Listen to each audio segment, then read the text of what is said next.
In the canyon, that's where I long to be, with my three good companions, just my rifle, pony and me.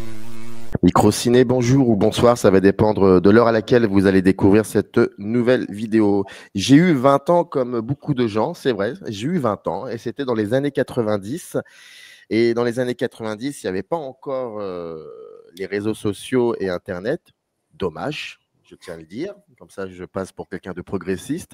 Mais en tout cas, lorsque j'étais en fac de cinéma, il y avait une série télé qui a été très importante pour moi, mais aussi pour mes camarades en fac de cinéma, dont un certain qui s'appelle Christophe Régin et qui est cinéaste aujourd'hui, et je le salue.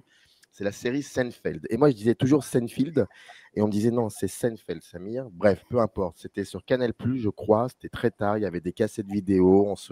On se prêtait des VHS, et ça, tu dois le savoir parce que c'est dans une de tes dédicaces par rapport à la VHS. Vous l'avez deviné, on va parler de Seinfeld, qui est pour moi la plus grande série dans son registre de tous les temps. Il y avait les aficionados de Friends et il y avait Seinfeld. Et nous, on était là à dire c'est beaucoup plus sérieux, Seinfeld, vous comprenez rien. Donc, Seinfeld, Fini de rire, c'est le sous-titre d'un livre. Le voici, qui est édité chez nos amis de Playlist Society. Je remercie et salue d'ailleurs au passage Benjamin Fogel pour l'aide apportée à la conception de cette émission. Et l'auteur de ce livre, vous le connaissez, c'est Andy Biquez, qui était déjà venu il y a 3 ans, en mai 2022, pour nous parler toujours édité d'un livre qui était toujours édité chez Play Society et qui était axé autour du réalisme magique du cinéma chinois. Vous pouvez trouver toutes les informations dans le descriptif. Je vais me taire. D'abord, je vais demander à mon invité comment il va. Comment vas-tu? Très bien, et merci de me recevoir à nouveau. Je suis très content d'être là. Alors, je t'en prie, je vais me permettre quelque chose que je fais rarement, c'est que les dédicaces.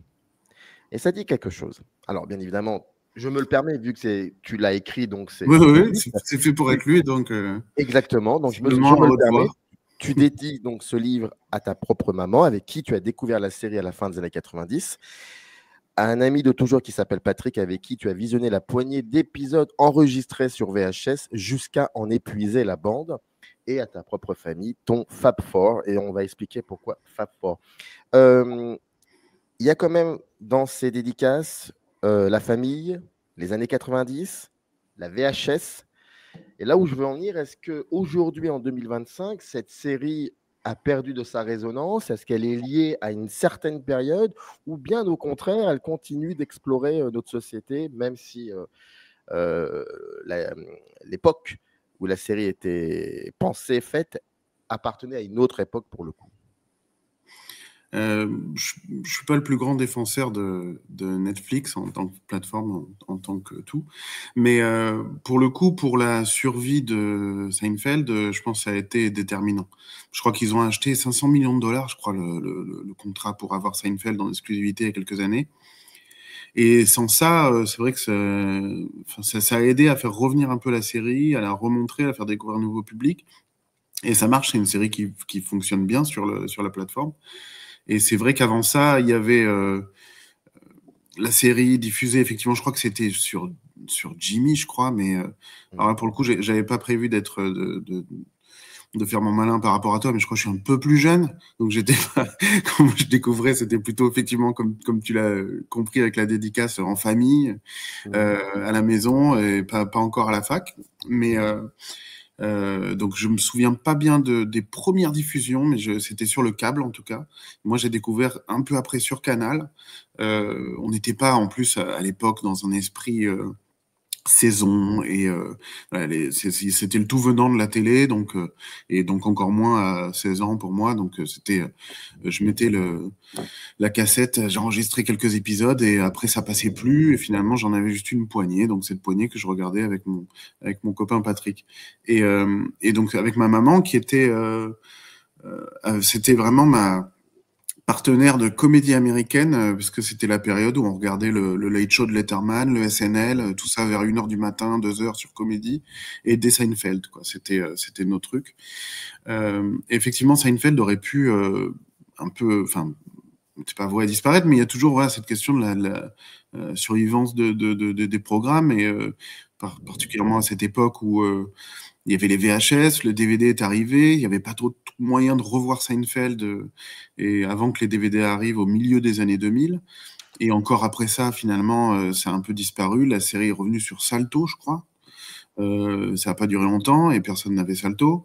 Et donc, c'est vrai que c'est pour ça que j'ai commencé comme ça, en disant bah, Netflix a un peu sauvé la série qui aurait pu, qui serait peut-être apparue quelque part sur une autre plateforme, mais c'est sûr que là, ça a donné un regain de visibilité conséquent, et qui, alors je sais plus trop dans la succession des choses, mais je pense pas que c'est pas non plus la disponibilité sur Netflix qui a motivé l'envie d'écrire ce livre, ou en tout cas du côté de Benjamin Fogel et de l'éditeur, de se dire oui, ça vaut le coup, ça parlera aux gens qui pourront voir les épisodes dont tu parles dans le livre. Mais je crois que c'était un peu conjointement. C'est dit bon, en fait, voilà, c'est là, on peut le faire. Alors, je vais commencer par la fin, en fait. Pour préparer l'émission, bien évidemment, il y a la base.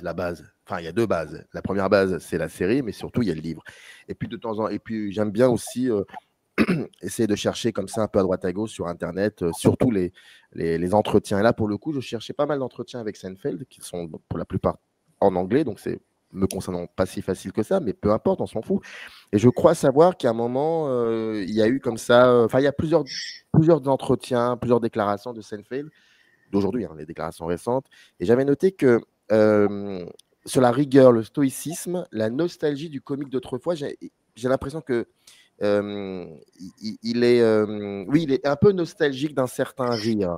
Et je voulais savoir, pour le coup, est-ce que ce personnage, cet acteur, ce créateur, est-ce que entre la fin des années 80 et aujourd'hui, est-ce qu'il y a eu un changement de rapport du rire à la société par rapport à le Seinfeld d'avant et le Seinfeld d'aujourd'hui? Alors, lui qui est le créateur, mais qui est le co-créateur avec Larry David, on y reviendra, hein, je pense, mais Oui, parce que et qui est connu aussi parce qu'il a fait donc cette autre série après qui a eu beaucoup de succès aussi, enfin moins, mais qui a duré tellement longtemps qu'il y a quand même pas mal de gens qui la connaissent, qui est Larry et son nombril ou Curb Your Enthusiasm. Et après, justement sur ce sujet-là, tous les deux ils s'opposent un peu, et ils s'opposent aussi avec Julia Louis-Dreyfus, l'actrice qui jouait Elaine dans Seinfeld, qui l'a justement, qui lui a un petit peu, qui l'a tiré par la feuille en lui disant mais attends. Tu t'emballes un petit peu là avec tous tes discours de on peut plus rire de tout, etc. C'est vrai qu'il a fait quelques sorties comme ça, Seinfeld. Et donc c'était pour dire que Larry David n'est pas du tout dans cette optique. Lui, il dit plutôt l'inverse. Et il prouve plutôt l'inverse, même en ayant continué à produire sa série jusqu'en 2024. Et son âge encore plus avancé. Et Julia Louis-Dreyfus aussi lui a dit que selon elle, voilà, c'était pas le bon discours et qu'il pouvait pas forcément dire ça. Et il est revenu sur ses propos, d'ailleurs. Mais donc en tout cas, il avait quand même ce sentiment-là que certaines blagues de Seinfeld ne passeraient plus aujourd'hui. Et c'est vrai qu'il l'a dit dans un premier temps. Malgré tout, à l'époque, la série jouait déjà avec la censure et était obligée de travailler beaucoup les périphrases pour essayer de dire ce qu'elle avait à dire. Donc, c'était pas non plus une liberté totale. Comme l'a montré d'ailleurs Larry David, lui, quand il fait Curb Your Enthusiasm et qu'ils imaginent refaire un épisode de Seinfeld, un épisode réunion 10 ans après, il y a la question de sur quelle chaîne, quel network, câble ou non le faire. Là, on va pouvoir avoir la liberté ou non de dire ce qu'on veut. Et donc, en rappelant justement que sur le network ABC où ils étaient à l'époque, c'était pas évident du tout.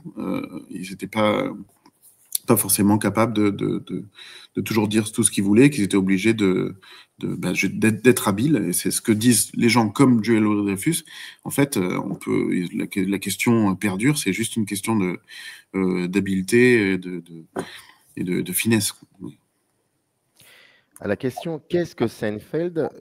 j'aurais peut-être une réponse, mais bien évidemment, j'attends avec impatience la tienne, avant qu'on commence à parler aussi de la jeunesse. C'est important parce que ça dit aussi quelque chose de la télévision américaine de la fin des années 80. On va y venir dans quelques minutes. De mémoire, il y a un épisode de Seinfeld où Seinfeld va se marier. Et donc, il se retrouve avec celle qui va devenir son épouse, mais vraiment de mémoire, si je ne me trompe pas, parce que ça fait très longtemps que je n'ai pas revu cet épisode. Ils sont chez Seinfeld et ils sont en train de préparer les faire-part. Donc, oui, c'est vrai que fut un temps, on envoyait des lettres. Maintenant, aujourd'hui, on envoie des mails et c'est peut-être mieux. Et si je me souviens bien, ouais. Oui, vas-y. C'est George, en fait, c'est pas Jerry, ouais. C'est George qui va se marier, pardon, Oui. excuse-moi. Oui. Tu vois, de mémoire. Mais en tout cas, il y a un Non, truc. non, mais... Là, je m'en souviens, c'est que la femme donc, de George, la future femme de George, est en train de mettre des timbres sur les enveloppes. Et pour les mettre, donc c'est des timbres, donc elle utilise sa langue, enfin la salive, pour pouvoir coller les timbres. Et il s'avère que le problème, c'est qu'elle elle va être, enfin, le fait d'utiliser plusieurs fois ça, bah, elle va se faire empoisonner finalement, si j'ai bien compris le truc. Et je crois qu'elle meurt même. Je crois qu'elle décède, quelque chose comme. Voilà Seinfeld. Et moi, quand je regarde ça, je suis mort de rire. Donc, est-ce que c'est un bon exemple ou est-ce que tu aurais peut-être un autre exemple, voire même pour le coup une analyse beaucoup plus prononcée que la mienne? Donc, c'est quoi Seinfeld? Non, c'est un bon exemple parce que c'est vrai que c'est un moment extrême quand même dans la série qui arrive à la fin de la saison 7. Ils sont vraiment à cette époque-là tranquilles au niveau du network de NBC. J'ai dit ABC tout à l'heure d'ailleurs. Ils sont au sommet. Ils ont eu un Emmy Award. Ils peuvent faire tout ce qu'ils veulent. Là, l'idée, je crois, vient de Larry David pour le coup. Je crois que c'est vraiment lui qui a eu cette idée, qui a peut-être pas plu à tout le monde, pas plu notamment, je pense à la comédienne, j'ai oublié son nom, mais qui joue Suzanne, qui effectivement meurt à cause de la pingrerie de George, parce que si elle lèche ces enveloppes là qui l'empoisonnent et qui au point qu'elle meurt, et ça reste quand même une surprise quand on voit l'épisode. Enfin, on s'attend pas du tout à ça.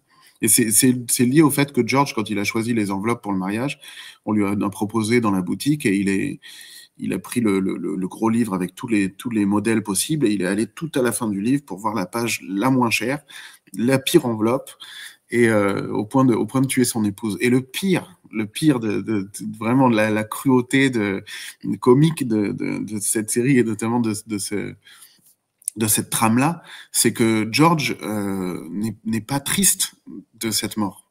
Ils sont tous un peu choqués, peut-être un petit peu tristes quand même, mais en fait, lui, pendant toute la saison, le fil rouge de la saison 7, c'est comment se sortir de ses fiançailles, comment se sortir de ce mariage, cette épée de Damoclès. Il essaie de repousser une fois, deux fois, et il veut pas se marier. Ils avaient voulu se marier au début. Ils ont fait c'est pour ça que finalement, cette idée de mariage de Jerry, ça explique ton souvenir erroné, mais en fait assez juste. C'est parce que le début de la saison 7, c'est George et Jerry qui se rendent compte qu'ils n'avancent pas dans leur vie et ils se disent il faut qu'on peut pas tout continuer à avoir des petites histoires passagères de 2-3 jours et finalement rompre pour des raisons absurdes, qui est un écho d'ailleurs on parlait de Friends, mais il y a Chandler qui a ce même souci de personnage présenté comme masculin, immature, qui va trouver le moindre petit prétexte pour ne pas s'engager dans une relation de couple sérieuse. Et eux, donc à ce moment-là, mais qui finit par devenir d'ailleurs le personnage le plus mature de la série, plus en avant dans les saisons. Chandler, c'est très bien. Enfin, je fais une petite digression parce que j'ai revu récemment tous les épisodes de Friends pour plein de raisons, et je me suis aperçu que vers la fin de la série, c'était le personnage le plus intéressant et le plus mature. Il y a eu, voilà. Ce qui c'est peut-être le chemin inverse avec Ross, oui. Mais oui. Et enfin qui lui sombre un peu même dans la folie, mais c'est encore autre chose. Ça c'est d'autres livres. Mais effectivement, en tout cas, c'est quand même un principe de caractérisation qui émane peut-être d'une certaine réalité chez les scénaristes masculins dans ces séries-là, où il y a cette envie de raconter ces personnages-là qui luttent contre leur propre immaturité. Et donc Jerry et George se disent il faut qu'on change d'avis. Donc George, lui, retourne voir la fille avec qui il était quelques années avant, Suzanne, et carrément la propose, fait une proposition en mariage, donc fiançailles. Lui, Jerry, pendant ce temps-là, dit qu'il va faire pareil, il le fait pas du tout, donc il lui en veut pendant toute la saison parce que lui se sent finalement coincé. Ils étaient prêts à se soutenir à deux comme un pacte. Et lui, il se sent coincé seul dans cette relation qui finalement ne lui plaît pas tant que ça. Et il a à nouveau envie de se séparer. Il ne sait pas comment faire. Et ça va lui tomber dessus par sa faute et en même temps par hasard, même si après la famille de Suzanne et d'autres personnes vont supposer qu'il l'a peut-être fait exprès. Dans la saison suivante, ça devient un autre fil rouge. Bon, et finalement, d'ailleurs, il le vit même pas si mal, même si c'est pas vrai. Mais donc, bref, c'est quand même peut-être le sommet de la cruauté de cette série, cet épisode. Donc, forcément, c'est un très bon choix pour planter le décor, quoi. Comment est née cette série Est-ce que surtout comment une série aussi minimaliste et anti-spectaculaire, encore que, mais allez, on va dire anti-spectaculaire que Seinfeld. Comment cette série a pu émerger dans l'Amérique télévisuelle des années 80, alors que si j'ai bien compris et bien lu le livre, c'est une Amérique qui est dominée par les grands récits, par le pathos. Comment cette série, elle arrive? Bah, difficilement, en tout cas. C'est sûr qu'au début, voilà, les séries, on sait comment c'est fait. Il y a un pilote qui peut être accepté ou non pour une commande de quelques épisodes et après encore un peu plus. Et là, c'était la version la plus difficile qui est pour Seinfeld, puisque, alors pour revenir, à la base, c'est une commande de NBC qui a envie qui a un coup de cœur pour Jerry Seinfeld en tant que comique de stand-up. Ils le voient sur scène et ils se disent, il a quelque chose, sa façon de s'exprimer, sa voix, son humour, ses observations, il y a quelque chose à faire. Donc, on veut faire quelque chose, on veut que vous soyez sur notre chaîne, on vous trouvera un petit créneau, peut-être un peu tard au début, mais on vous aime bien, c'est encore... Il est jeune, il est allé à cette époque-là, c'est fin des années 80, il est déjà passé au Tonight Show, il a déjà fait des apparitions télé, il est un peu... Voilà, les gens qui aiment bien la comédie aux États-Unis le connaissent, le voient passer déjà un peu à la télé et dans les clubs. Mais ça reste encore un jeune émergent, donc il lui donne sa chance. Mais par contre, il faut qu'il leur propose un projet. Donc et lui qui ne sait pas écrire, par contre, de rien pour la télé, il a son copain Larry David qui a écrit pour la série, Fridays, la série, l'émission, série, c'est une sorte de pendant de Saturday Night Live. Donc il se dit bon, à deux, on va s'en sortir. Et il propose une série et leur idée, c'est des scènes de stand-up, parce que comme ça fait au moins un socle un peu solide sur lequel s'appuyer, des scènes de stand-up et des scènes du quotidien, avec l'idée que voilà, on va montrer pour la première fois, ou presque la première fois, un comique dans son quotidien, qu'est-ce qui, dans ce qui lui arrive dans ses journées, l'inspire pour ce qu'on va voir aussi dans chaque épisode sur scène. Le concept, c'était ça. Malgré tout, voilà, ce concept hybride, un jeune acteur inconnu, d'autres acteurs inconnus, parce que Michael Richards qui joue Kramer était aussi dans Fridays, mais tous quand même le quatuor. Julia Louis-Dreyfus est arrivé après le pilote, mais en tout cas, ils étaient tous inconnus, et le concept un peu original. Donc ils avaient un spot un peu tard dans la soirée, mais après le pilote qui a pas plu, il y a quand même une personne chez NBC qui a dit non, mais quand même, on peut continuer. Et c'est là où je voulais en venir au début en disant que ça a été encore plus difficile que pour beaucoup d'autres pour eux de se lancer. C'est que ça a été une commande seulement de 5 épisodes, même voilà, pas 13 ou 10, 5, c'est vraiment la plus petite commande qu'il y a jamais eu la télé américaine à l'époque. Donc voilà, c'est vraiment, ils sont rentrés par la fenêtre, par la plus petite possibilité pour eux. Et c'est voilà, petit à petit qu'il y a eu une fanbase un peu solide, pas gigantesque, mais vraiment attachée à ces personnages, qui voulaient les voir revenir la saison d'après. Et il a fallu à peu près 3 saisons pour que la série décolle. Qu'est-ce qui a fait décoller la série? Est-ce qu'il y a un épisode particulier? Est-ce qu'il y a un épisode bien précis qui a fait décoller cette série? Alors, entre la saison 2 et 3, pour que la série s'installe et qu'elle ait son petit groupe de fans, pas vraiment, je pense. Par contre, pour que ça devienne une série connue nationalement, internationalement, vraiment, qu'elle décolle, c'est vraiment la saison 4. Et surtout l'épisode qui a eu l'Emmy Award de la meilleure écriture, qui est vraiment un prix très important là-bas, qui s'appelle The Contest. J'ai oublié le titre français, c'est peut-être le Paris, je sais plus. Et c'est cet épisode, alors on parlait des périphrases pour contourner la censure. C'est l'épisode où il parle de masturbation pendant 22 minutes sans jamais dire le mot. Je pensais à cet épisode. C'est Et bien cet l'épisode épisode où... qui est, Ouais. ouais, qui est culte, quoi, et qui était que les gens adoraient devant leur télé et qui a été célébré vraiment avec des prix, et notamment ce prix-là fondamental. Là, c'est vraiment ça qui a fait décoller la série, atteindre une autre sphère pour devenir finalement l'une des séries les plus populaires, les plus rentables, une des plus grosses séries de la télé américaine au fil des années. Pour moi, s'il y a eu un changement, c'est à ce moment-là. C'est bien l'épisode où George, comme d'habitude d'ailleurs, arrive dans... Parce qu'ils ont un endroit où ils ont l'habitude de petit déjeuner, voire de déjeuner, je ne sais plus. Et c'est George qui dit « Ma mère m'a surpris ». C'est ça, c'est exactement ça. Et puis après, ils partent là-dessus. Eh bien, tiens, on va partir là-dessus. Parce qu'il y a le fameux sous-titre de cette série qui est « C'est une série sur rien ». A show about nothing. Et ça, tu en parles. Est-ce que c'est vraiment une série sur rien? Et qu'est-ce que c'est que le rien finalement?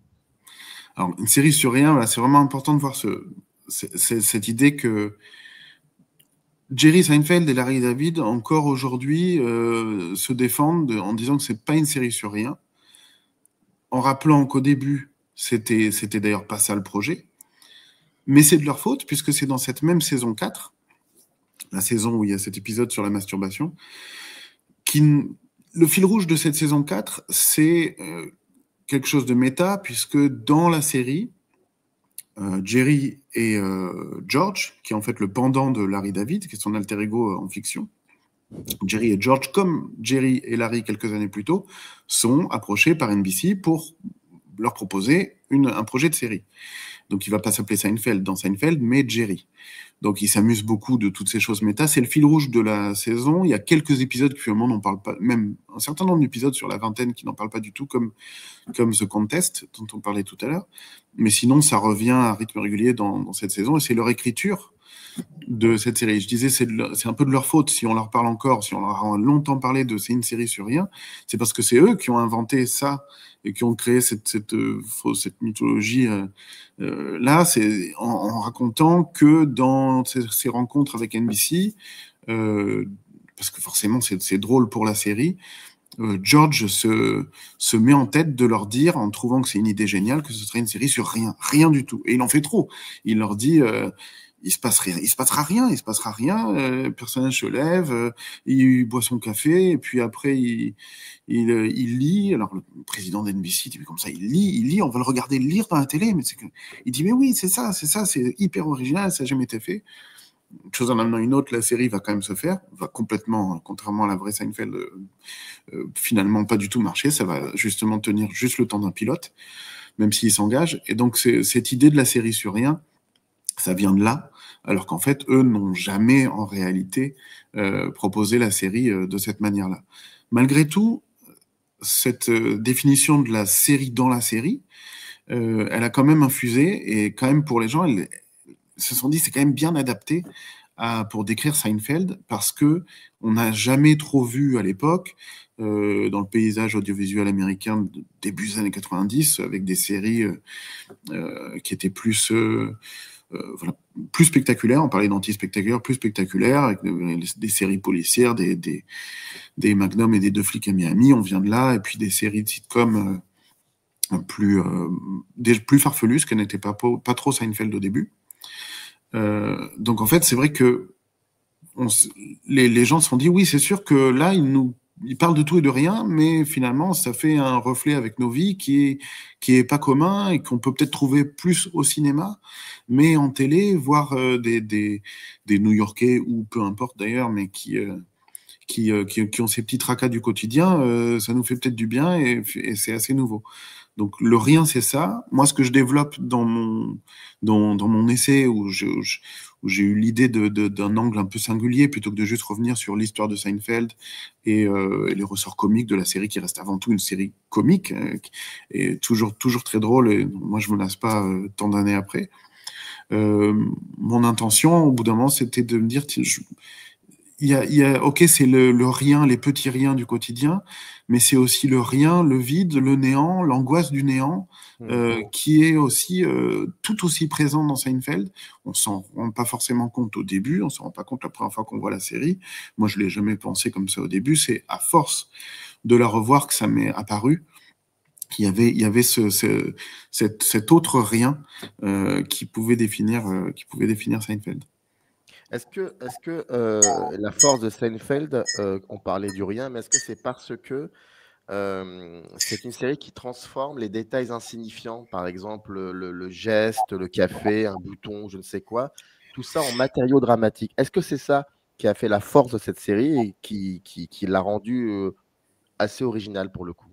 Oui, je pense que c'est ça. Je pense il y avait cette volonté d'aller ne pas juste, peut-être justement, ne pas rester au stade le cliché qui est même un peu moqué dans la série de Jerry Seinfeld, qui est en tant qu'observateur. C'est-à-dire, il se moque beaucoup du comique d'observation du stand-up, que forcément il va amener dans la série. Et on se moque souvent de lui pour la facilité un peu de son comique d'observation, de remarquer des choses du quotidien et juste de les retransmettre comme un miroir au public pour les faire rire.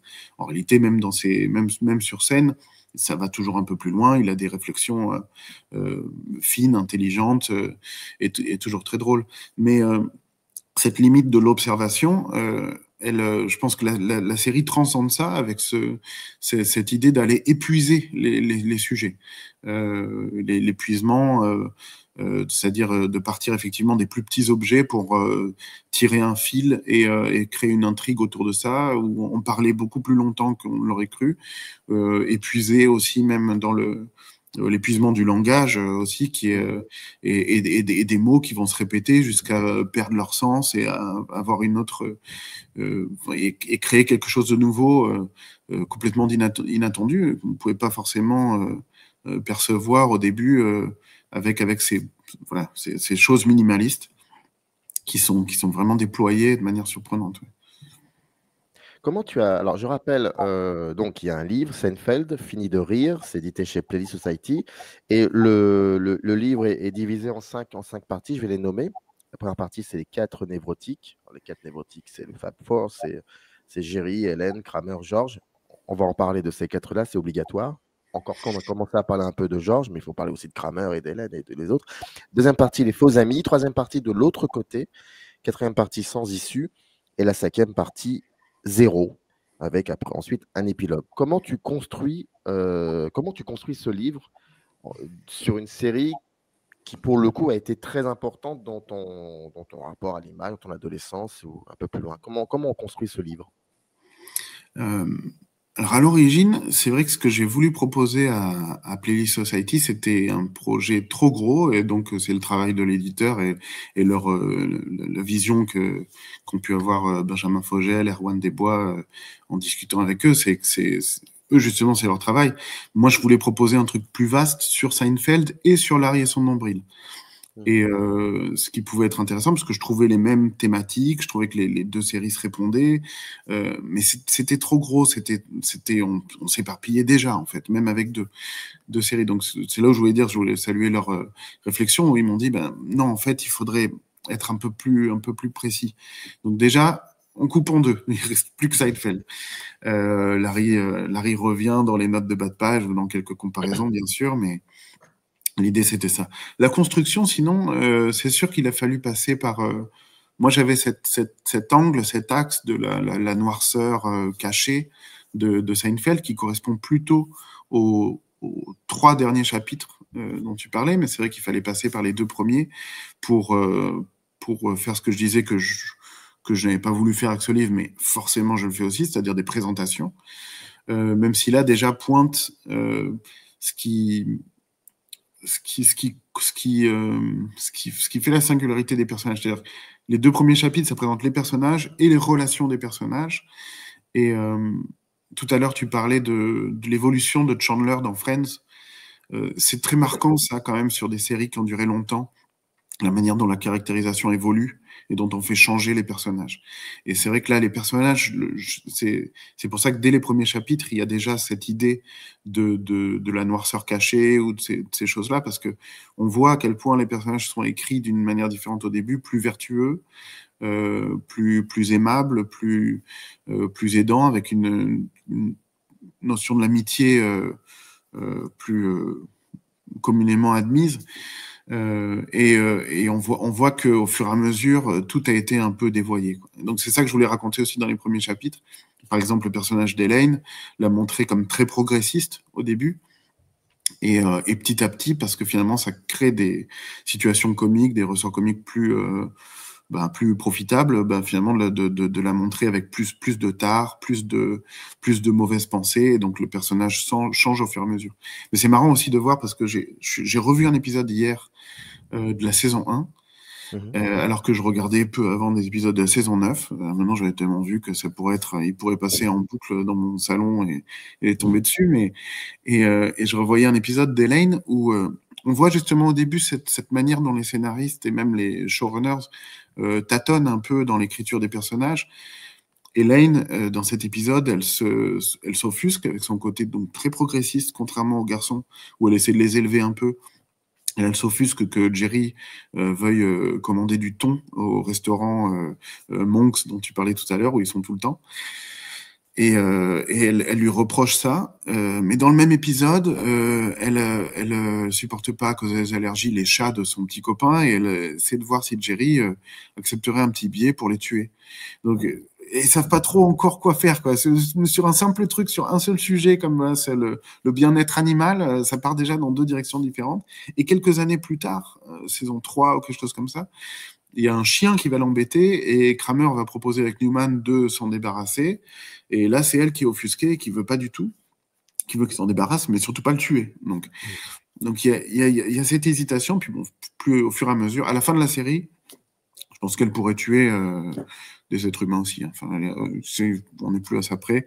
À la fin de la série, on a compris que vraiment, George l'a fait, donc lui, un peu par accident. Les autres, enfin, je me demande s'il n'y a pas eu des morts accidentelles par ricochet de leur part, à cause d'eux, en plus de celle de Suzanne. Mais c'est vrai que plus la série avance, plus il est clair que on va pouvoir s'amuser de la vilainie des quatre personnages, tout en essayant de les rendre encore attachants. Et ça, j'imagine que c'était le grand bluff des showrunners pour dire quelque chose de nous, quoi. Il y a 4 personnages dans cette série. On a parlé réellement de 3, il en manque un, c'est Kramer. Alors pour celles et ceux qui connaissent la série, enfin moi, on me dit Kramer, j'ai une image là, c'est Kramer, c'est le voisin de Seinfeld, et c'est celui qui entre de manière assez soudaine dans l'appartement. Il a même un geste comme ça. Et il y a une fois où la porte sera fermée, ça je m'en rappelle, je m'en suis, on a entendu un gros bruit. Voilà, ça c'est Kramer. Mais sinon, il y a le corps burlesque de Kramer. On sait pas, enfin, il a une vie impressionnante. Il y a les angoisses verbales de George, il y a un peu le détachement de Jerry, et il y a aussi Seinfeld. Et puis tu disais, tu rappelais par rapport à Hélène le côté progressiste, le côté d'éduquer un peu ces 3 garçons, et en même temps, il se passe des choses aussi en elle qui se transforment. Et puis, surtout, ces 4 personnages sont toujours là. Ils sont toujours ensemble. Je veux dire, je l'avais noté quelque part. Oui, c'est central, et ça ne progresse jamais. Progresse jamais dans le sens où il y aurait peut-être d'autres personnages qui vont venir se greffer, et puis on va faire un petit bout de chemin ensemble. Comment on pourrait qualifier ces 4 personnages par rapport à la série ? Non, en tout cas, tu les as très bien définis. Ils ont chacun ces aspects-là, et sont différents et en même temps très liés. Elaine, quand même, effectivement, c'est celle qui essaie de sortir de ce groupe d'amis. Les autres n'essayent même pas. Comme j'essaie de l'expliquer aussi un peu, Jerry, on voit qu'il trouve un intérêt, c'est-à-dire que il les aime bien vraiment. On voit que c'est pas, il apprécie de passer du temps avec eux. Je parle en particulier donc Elaine, c'est son ex-petite amie avec qui il est resté bons amis. Il y a son voisin, il y a son meilleur ami de longue date du lycée. Mais on sent que voilà, il le rassure aussi un petit peu, il se valorise un peu par rapport à eux, donc peut-être que lui il reste dans ce groupe aussi parce que ça lui fait du bien, parce que il a un regard un peu sévère sur ses propres amis qui le flattent. Elaine, elle essaie de s'en sortir, elle trouve un autre groupe d'amis à un moment, c'est un épisode très drôle, ça s'appelle Bizarro World, en hommage à un épisode, je crois, ou quelque chose, je sais plus, je pense que c'est dans Superman. Je sais pas, je ne connais pas tant, moins que Jerry Seinfeld en super-héros. Et en tout cas, le monde Bizarro, bah, c'est un truc qui vient des comics et qui est repris dans la série. Et c'est donc des personnages inversés. Physiquement, ils se ressemblent beaucoup, mais c'est les personnalités inverses. Elle va en trouver 3 qui ressemblent à Jerry, George et Kramer. Elaine, elle va aller vers eux. Finalement, bah, ils sont trop bons, trop vertueux, trop gentils, et ça va la fatiguer. Elle va revenir vers son groupe d'amis avec cet art qui finalement la rassure peut-être aussi, dans lequel elle s'intègre mieux parce qu'elle est absolument pas parfaite non plus, quoi. Et à d'autres moments, elle va dire, vers la fin de la série, elle dit, ça fait 10 ans que j'essaie de sortir de ce groupe. Mais en attendant, à la fin, la série, d'ailleurs, on peut vraiment spoiler tant de dizaines d'années après, la série finit entre les quatre murs d'une cellule parce qu'ils sont en prison pour tous les méfaits qu'ils ont fait pour une année. Donc après, on sait qu'ils vont sortir, mais concrètement, la série se finit en prison. Ils sont enfermés tous les 4 dans cette prison. Donc c'est une prison aussi, ce groupe d'amis dont ils ne peuvent pas sortir, qui les conforte, et en même temps, ils aimeraient bien s'en échapper, ils ne le peuvent pas.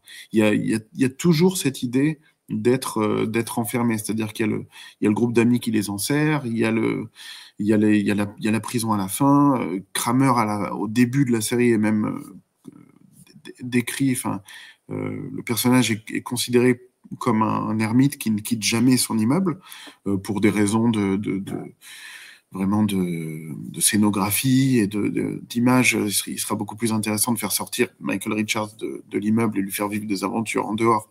Au bout d'un moment, quand la série a un peu plus de succès et dure X années, mais au début, il est même pas censé quitter l'immeuble. Il y a toujours cette idée-là, quoi, qui fait qu'ils sont continuellement enfermés. Donc voilà, l'amitié comme quelque chose de rassurant et en même temps comme un emprisonnement. Tu les trouves médiocres, ces personnages, Seinfeld inclus, hein? Non, bah, de toute façon, c'est ce que je disais tout à l'heure sur le côté, ça dit quelque chose de nous. Enfin, pourquoi est-ce qu'on les aime autant? Parce que si c'était vraiment une série, même si après, dans la télé américaine, plus qu'avant, on a développé un peu le principe du anti-héros. Donc, les personnages qu'on adore détester, bon, ça, c'est quelque chose qui se fait, mais finalement en sitcom, avec 4 personnages où on est là pour rire pendant 20 minutes, si c'est vraiment des personnages médiocres et ou détestables, ça fonctionnerait pas trop. On les aime quand même. Et la médiocrité, non, parce qu'il y a toujours des contradictions. Et Jerry Seinfeld, là, il va avoir cette vivacité d'esprit qui fait que malgré ses défauts, on l'apprécie toujours. Et George, qui est a priori celui qui a le plus de défauts, il est écrit comme ça, c'est ce qui amuse certainement Larry David pour en faire son pendant le plus sombre et le plus torturé, le plus névrosé. C'est lui qui est le plus chargé. Ça reste aussi un personnage attachant pour ses maladresses, ses bourdes et la manière dont il va pouvoir se raccrocher aux branches pour s'en sortir. Donc, même simplement leur manière de se dépatouiller de situations pas possibles dans lesquelles ils se plongent eux-mêmes, ça empêche déjà de les qualifier de médiocres. Alors, il y a une chose que tu as évoquée, c'est le dernier épisode. C'est que si je ne me trompe pas, et ce que tu dis dans le livre, c'est que c'est une série qui à la base, a toujours refusé toute morale. Mais c'est ça qui est très intéressant, c'est que le dernier épisode enferme, c'est ce que tu dis, enferme ces personnages dans une sorte de jugement moral. Il y a même un tribunal, il y a un procès. Et c'est au sens littéraire du terme. Je veux dire, ils sont dans un procès. Et c'est assez intéressant tout ça parce que est-ce qu'il faut y voir pour le coup une morale cachée ou une espèce de geste d'ironie de la part des créateurs, c'est-à-dire Larry David et et Jerry Seinfeld par rapport à ces 4 personnages dans la série, de terminer comme ça, de cette manière? Ouais, c'est plutôt un geste ironique, effectivement, qui vient de Larry David, qui avait quitté la série depuis 2 ans et qui revient pour écrire le final et qui écrit ça. Et qui va, et lui, ça le fait beaucoup rire, mais ça va énormément décevoir les téléspectateurs de l'époque qui ont pas aimé de voir les personnages enfermés en prison pour le final.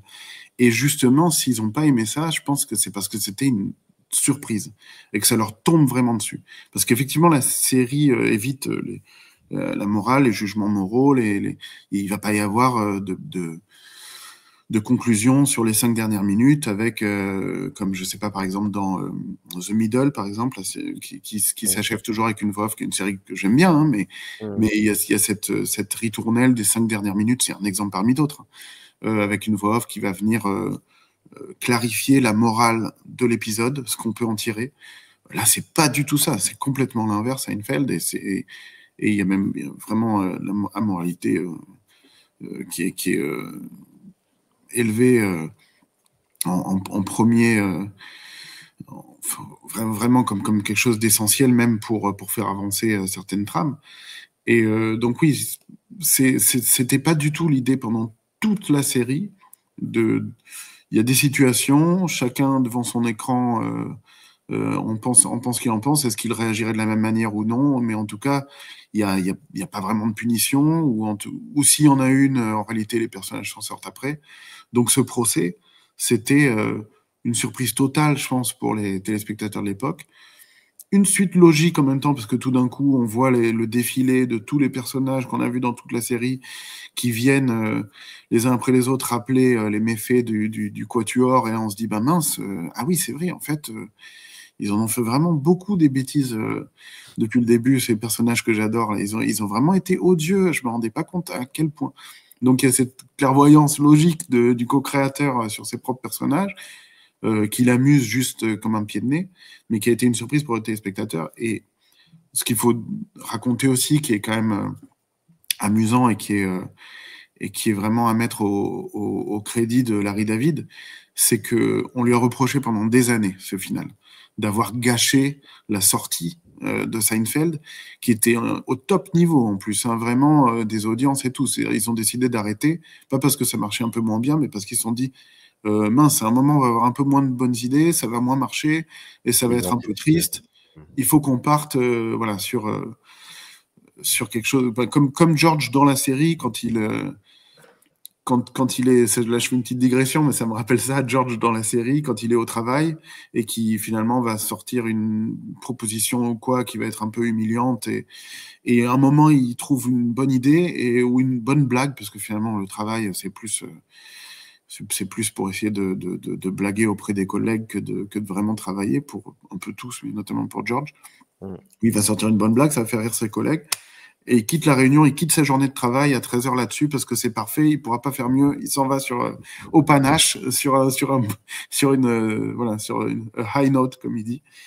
Et la série, c'est ça, elle est partie sur high note aussi, sur la note la plus haute, la plus belle. Donc la série s'arrête comme ça, c'est parfait. Sauf que Larry David a fait un choix qui n'a pas plu à tout le monde. Et donc on lui a reproché pendant des années, et il s'est défendu pendant des années en disant, même dans Curb Your Enthusiasm, où il joue son propre rôle, donc forcément ça parle souvent de Seinfeld, et il répète encore, il y a Jerry Seinfeld qui joue aussi son propre rôle, qui revient dans quelques épisodes, et notamment l'épisode où ils refont un épisode de Seinfeld, et là encore il maintient que c'était drôle, il a bien fait de faire son final, et le final, au bout de 24 ans de Larry et son nombril, va être une sorte de remake déguisé du final de Seinfeld, avec aussi Larry David qui risque de se retrouver en prison pour 1 an, pour une toute autre raison.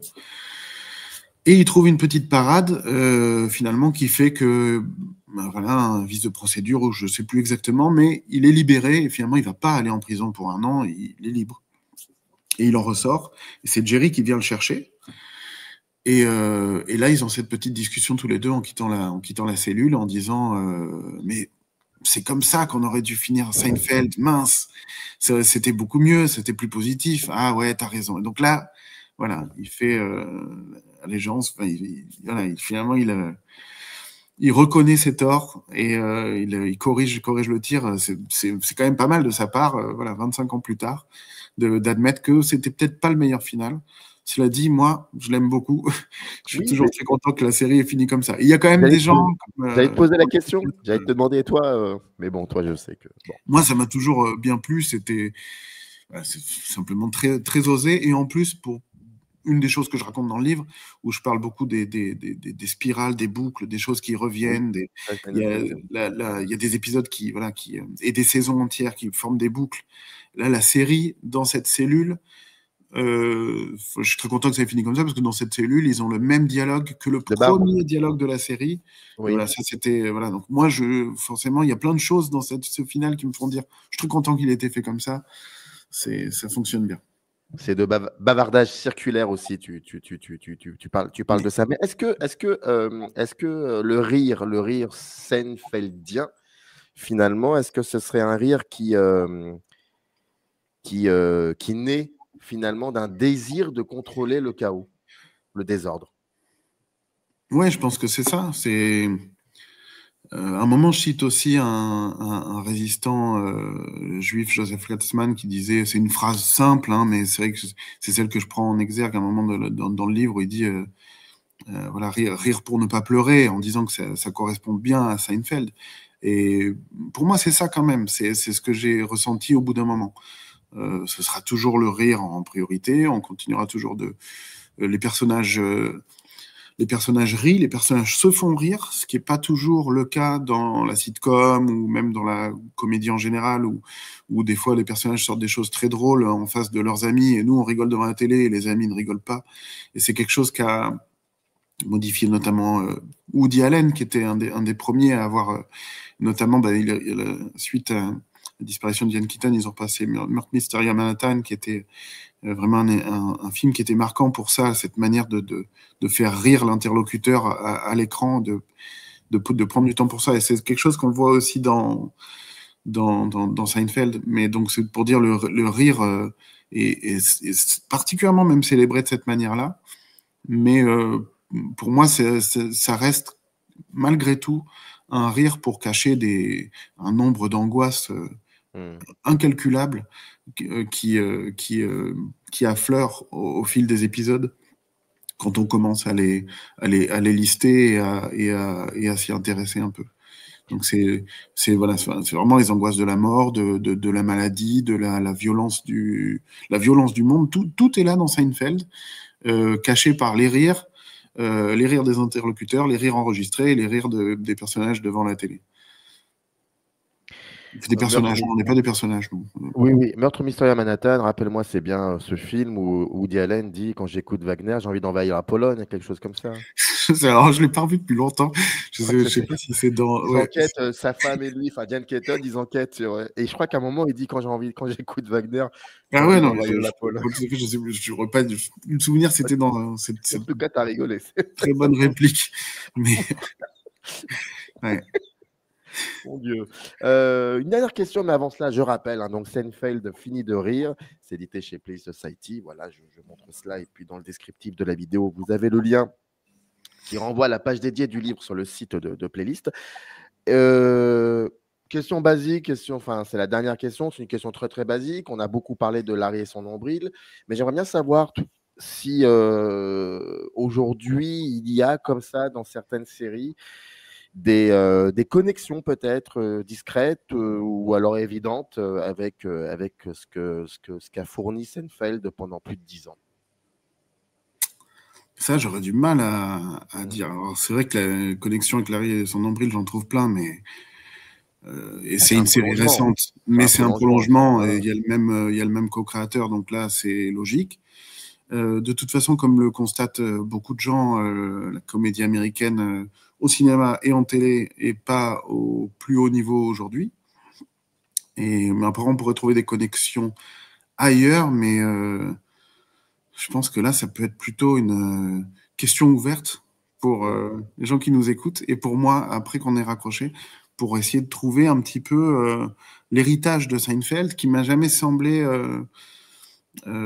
si évident dans le paysage vraiment contemporain. mais je pense que beaucoup de comiques pourraient dire qu'ils ont, comme nous, grandi avec et que ça les a inspirés. Mais des connexions plus tangibles, c'est vrai que j'en ai jamais tant repéré. En tout cas, avec des connexions avec d'autres séries ou quoi, j'en fais dans le bouquin, mais plutôt à l'inverse, c'est-à-dire sur des trucs plus sombres et plus anciens, comme Twin Peaks, par exemple. Mais sinon, sur cet héritage de comédie, là, c'est plus dur à trouver. Je sais pas si c'est finalement flatteur ou non pour Seinfeld. Peut-être, en fait, si c'est une voix unique. Alors, il y avait une chose sur laquelle je voulais rebondir, donc ça sera véritablement ma dernière question, c'est que et ce qui est très intéressant, c'est que tu disais que contrairement à d'autres séries, la série il n'y a pas comme ça 5 minutes où il y a une forme de conclusion, où ça explique un petit peu les choses comme elles sont. Mais la série quand même toujours s'ouvre sur un extrait du parce que Jerry Seinfeld dans la série, il est humoriste, stand-upper, et on le voit au début de la série sur son lieu de travail avec son public, mais aussi à la fin. Et ces deux moments-là disent quoi finalement de l'épisode en cours? C'est vrai que d'ailleurs ça dure comme ça pendant, je crois, 6 saisons, et après c'est moins systématique, et à la fin c'est plus là du tout. Mais c'est vraiment un miroir avec ça correspond au concept originel dont je parlais tout à l'heure, c'est-à-dire vraiment l'inspiration dans le quotidien, donc au café, à la maison, avec les copains, les discussions, et puis au fur et à mesure des saisons, ils vont être de plus en plus en extérieur, donc d'autres choses qui peuvent leur arriver, même en dehors de l'immeuble et de leur café adoré. Et donc, en tout cas, il y avait vraiment cette idée-là. Mais je pense que ça dépasse jamais vraiment ça. C'est-à-dire même au bout de 5-6 saisons, quand la ritournelle de une scène en stand-up au début, à la fin, au milieu, un peu moins déjà, ça part encore un peu plus tôt, mais en tout cas au début, à la fin, cette ritournelle, c'est vrai que c'est pas utilisé pour venir souligner ou déployer ou approfondir les thématiques vues pendant les 20 minutes. C'est vraiment un miroir parce qu'on a les mêmes, pour le coup, les mêmes observations sous un autre angle, et avec, on parlait d'Woody Allen tout à l'heure, qui était un peu le pape de la one line, vraiment de la blague qui tient sur une phrase. C'est ce que fait aussi très bien Jerry Seinfeld. C'est des petites observations très, très drôles, très courtes, qui viennent, sur lequel il rebondit après l'épisode qu'on a vu.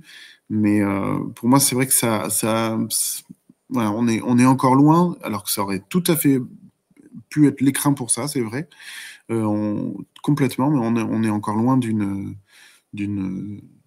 tout jugement moral, de toute petite morale finale. C'est pas son intention. Maintenant, il reste plus 2 choses à faire, voir ou revoir les épisodes de Seinfeld, et bien évidemment se procurer le livre et le lire en parallèle du visionnage. Seinfeld finit de rire, c'est chez Play Society, écrit par Andy Bigaz. Andy était là pour nous en parler. Merci beaucoup. Merci à toi en tout cas d'avoir répondu à mes questions, et en tout cas c'était un plaisir. Merci beaucoup. Avec grand plaisir, merci. Générique.